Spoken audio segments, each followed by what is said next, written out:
We often tell the poor working class to go to college, get a degree for a chance to move up the social ladder. But with all the dynamics that surround college admissions, should college be the main hope in aiding social mobility? Audible and Loop Lab have collaborated on a project to explore social mobility through college for the working class. According to a Pell Institute study, only 11% of students who come from low income graduate with a bachelor's degree within 6 years, compared to 58% of those who come from high income groups. Now, there's many factors that play into this disparity: the quality of early education, financial support while in college, the cost of college, legacy admissions, or just flat out paying your way through college. I mean, you guys remember the college admission scandal process, right? Is called Operation Varsity Blues, and the accusations range from paying thousands of dollars for higher SAT scores to presenting students as top athletes in sports they never even played. It is a little enraging. Some were even accused of faking disabilities, faking ethnicity so that their children could get special privileges while taking the test, all to get their kids into these top-tier schools like Yale and Stanford. And it is raising a big debate about college admissions in general, whether the whole system is rigged for those who have wealth and privilege. Becky understands the labor market. She knows that if she can get her kids through college, she can prevent them from intergenerational downward mobility. For the upper middle class, college is not so much in use for upward mobility. I'll let Obama explain it. The problem is that alongside increased inequality, we've seen diminished levels of upward mobility in recent years. A child born in the top 20% has about a 2 in 3 chance of staying at or near the top. A child born into the bottom 20% has a less than 1 in 20 shot at making it to the top. He's 10 times likelier to stay where he is. Out of those who have 1 in 20 shot of making it to the top, joining me here is an old friend who graduated from Bentley University, one of the top business schools in the country, with a double major in finance, ethics, and social responsibility. How you doing, Peterson? I'm well, how are you? I'm good. So as a low-income student, first generation, I assume, what has been your experience in college? Usually my days were classes and then work. So during like a typical work week for me would be 30 to 40 hours while going to school, because that's how I was able to pay for what I wanted and attend the classes I needed to attend to graduate my degrees. God, are you better off than your parents now, given that you have a college degree in finance? Mm-hmm. And how, like, what is your tax bracket compared to them? I am better off in terms, I'll say like financially, but I still live with my mom because I recently graduated this past spring. Currently, I'm working at a commercial real estate firm, and I'm just, trying to pay off the student loan debts. But my tax bracket right now, it's low middle class, you could say. Gotcha. So like the $44,000 to $50,000 per year. Gotcha. The socioeconomic status of a student plays a huge role in determining the quality of education that a student receives. This in turn affects their opportunity for upward mobility. I sat down with a Leslie administrative expert to hear her take on education and social mobility for the low-income class. Me here is Jennifer Sorowick, an associate provost and coordinates student success at Leslie University. How are you doing? I'm good, Barry. How are you? I'm good. In this current climate, with classes moving online and some schools have been closing down, can you just reiterate the value of higher education and what that can possibly mean? Like, does it have the potential to increase or decrease access for low-income students?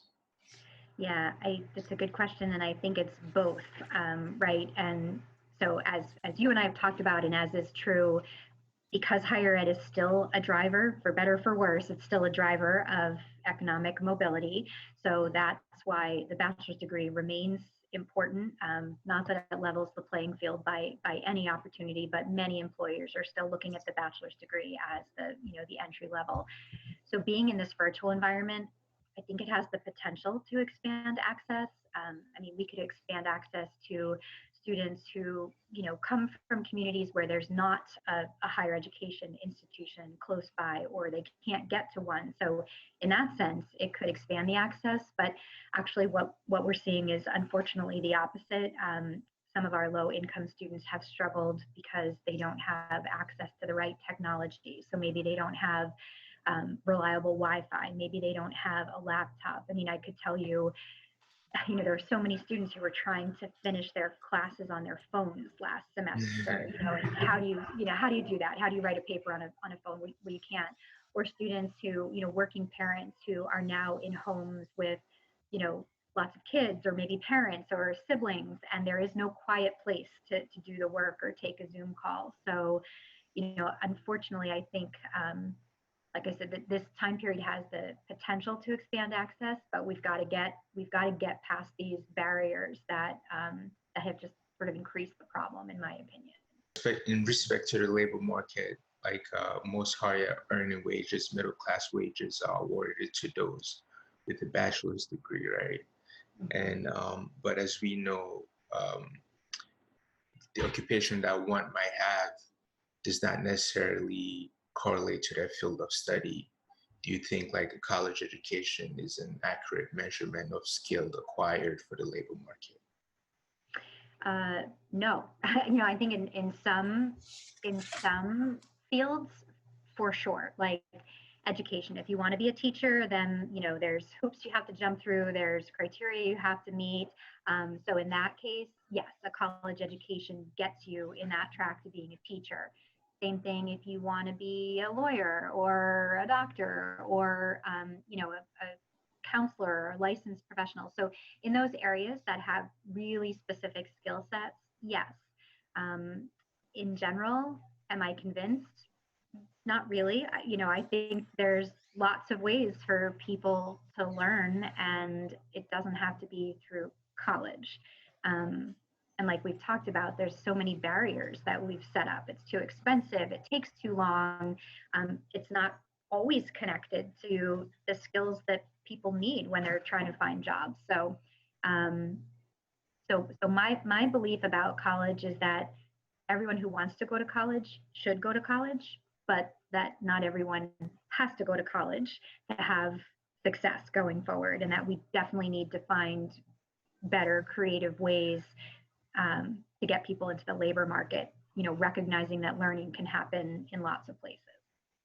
Yeah, over the years, we have emphasized a lot on social mobility through college, but given the lack of access and all the inequalities that surround higher education, do you think we should start focusing more on other routes? Should the labor market start using different approach in recruiting for skills? Yeah, definitely. And we had mentioned earlier that higher ed was really built on a system of privilege and really designed for the upper middle class. So, and we haven't done a whole lot to change that. So all of higher ed really needs to adapt. So in addition to that, we should do different things with the labor market. Like why is the bachelor's degree the entry point? What is it that employers need for people to feel ready to start working? So you had said earlier in the interview that there's examples of apprenticeship programs. Like banks are a great example. You use that example. Like what do we need to get people working? Is it writing skills? Is it critical thinking? Is it communication skills? And then start training on the job. While the educational route has proven to work in aiding social mobility, it is not working as effectively. And let's face it, college favors those who can afford it. And the loans that are attached to getting a college degree cripples the lower class in their race to upward mobility. We'd like to think we live in a meritocratic society, but the truth is, college is less based on merit and largely based on who you know and how much you can pay. In addition to college, I think we should consider other routes, such as compensating some parts of essential work more, such as food and agriculture. If there's anything that COVID has taught us, is that workers in this industry matter and they're worthy. It's cool to have a business degree and a law degree, but none of that means shit if your Postmate order does not get delivered. And we both know it.